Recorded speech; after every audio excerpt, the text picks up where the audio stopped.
I want to provide an Academy Endeavors update on what we're seeing around the world of admissions.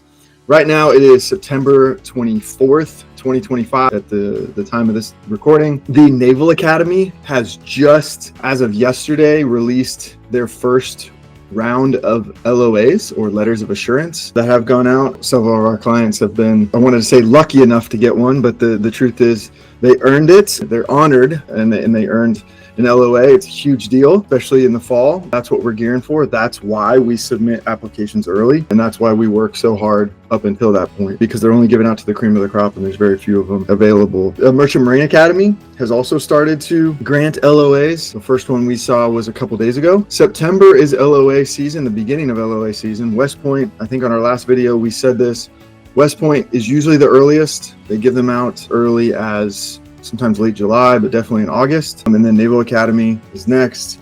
And then Air Force Academy is usually lags into October, November timeframe. Why do we emphasize the LOA so much? Why are we talking about that? That is one of the biggest things that happens in Academy admissions before the nominations are released. So nomination deadlines are right about now. They start, could be as early as August 31st, as late as December 1st. They're going to be in the fall, somewhere in September, October, November.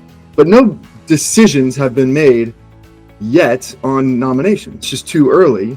And so the results that we hope for in the early fall are LOAs, so that we can then turn around and tell our nomination offices that we have an LOA, humbly and respectfully. And by the way, the nomination office should be notified by the Academy as well. But sometimes they ask, and when they do ask, or even if they don't, we can send that in advance of the interview, which is a huge signal from the Academy admissions that, look, we want this guy or we want this gal. And so we have yet to, in 6 years of coaching, we have yet to see an LOA not get a nomination. And very few don't get the medical clearance. That's a whole separate process, but that's what you need